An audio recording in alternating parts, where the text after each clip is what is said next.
I should never have spoken. I should never have told anyone what I saw. But the stench never leaves me, and the sound of her screams claw through my ears every night. So if I am damned, let it be known. This is how the Empress died. This is how the woman who banned water was devoured alive, not by assassins or blades, but by the smallest, hungriest creatures of God.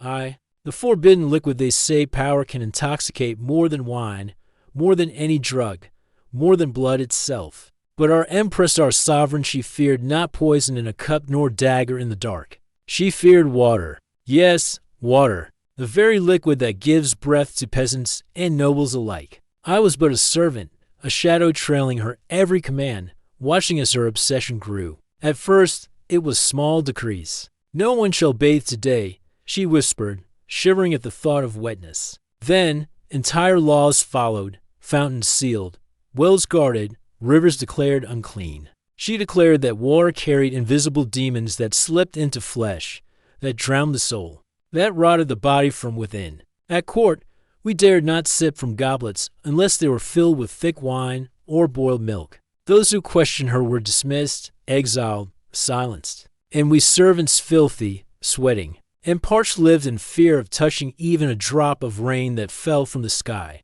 But she was not satisfied. Soon she forbade not only water in public, but water in private. Even the washing of clothes, the scrubbing of skin, the moistening of lips. Her fear was not madness. She insisted it was salvation. Water is the serpent's venom, she told us, and I shall never let it touch me.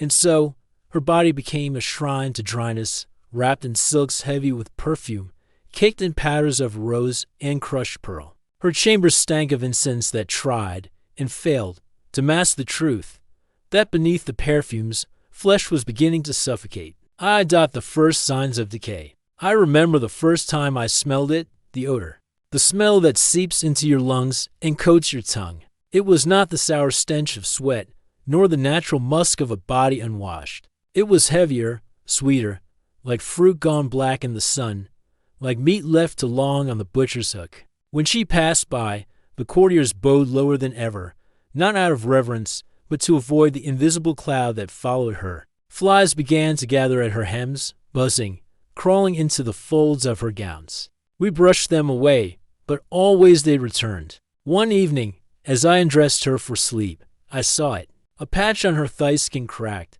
yellowing, leaking a faint moisture though no water had touched her in years. She gasped and struck me across the cheek when she saw my eyes widen. "You will not speak of this," she hissed, voice trembling with a mixture of terror and denial. "It is not rot. It is the mark of purity. Say a word, and your tongue shall be cut." But the next day, I noticed her sheets stained, brown, then darker, and when she shifted in her bed, I heard her suppress a groan, her voice breaking with pain. The courtiers still called her radiant. The priests declared her holy. But in the shadows, we servants whispered, "She is rotting from the inside." The silence of the palace by the third month, her illness could no longer be concealed. Her movements slowed. She rarely left her chambers. Curtains were drawn tight, not to protect her from the sun, but to hide her from the eyes of the curious. We were sworn to silence. Guards at the door ensured no rumor escaped. Yet the palace itself seemed alive with dread. The buzzing grew louder. The maggots, I had not yet seen them, but I heard them, soft clicking in the night, like rice shifting in a bowl, like teeth grinding. And her screams. God above, her screams. At first, they were muffled sobs, hidden in pillows. Then, as the pain grew unbearable, the walls themselves quivered with her shrieks. "It burns," she cried. "They bite. They are eating me alive." No doctor could cure her. Physicians came and left pale-faced, muttering prayers. They were forbidden to speak of their findings. Some claimed her flesh had rebelled against her spirit. Others whispered it was divine punishment, that in denying water the baptismal gift of Christ she had invited a curse worse than death. But I knew better, for I saw, I touched, I smelled, for the feast of worms. It was the night of midsummer when I witnessed the truth. She demanded I change her linens. With trembling hands, I peeled away the silks clinging to her skin, and there they were, writhing maggots. Hundreds, no thousands, packed into every crevice of her body. They squirmed in her wounds, nested in the folds of her flesh, devouring her from hip to breast. The stench was choking, like a battlefield left unburied under the sun. She thrashed, shrieking, clawing at herself. "Get them out! Get them out!" she begged. But the more she scratched, the deeper they seemed to burrow. Some fell to the sheets, wriggling across the fabric. I crushed them beneath my hands, but more spilled out endless, crawling rivers of pale, blind hunger. And then, the sound the wet, sucking sound as they tore deeper, as if her own body had become soil for their harvest. I wanted to run. I wanted to flee the cursed chamber. But her hand seized mine, her nails digging into my flesh. "Do not leave me," she whispered, her breath hot and rancid. "Bear witness. If I must be consumed, let the world know I was sovereign even in agony. I could not move.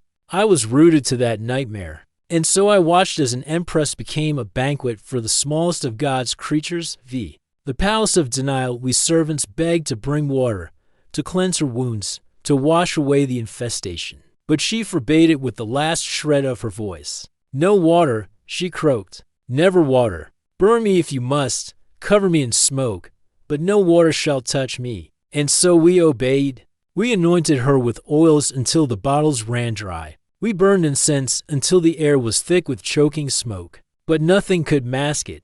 Nothing could stop the feast. Her body began to collapse inward. Skin blackened. Flesh fell in clumps. The worms grew fat and tumbled to the floor, where they pupated in silence. Flies swarmed the curtains, their buzzing now a constant hymn of decay. The courtiers still dared not admit the truth. They called her radiant with divine suffering. Priests preached of her sanctity, declaring that God was testing her purity through affliction. But behind their pious words, I saw the fear in their eyes. They knew. We all knew. We were watching an Empress rot alive. Vi. The final hours her last night was not a night at all, but a delirium of screams. She clawed at her own belly, tearing strips of skin as if to free herself from the living swarm inside. The worms had reached her face now, crawling into the corners of her mouth, wriggling beneath her eyelids. "Fire," she whispered.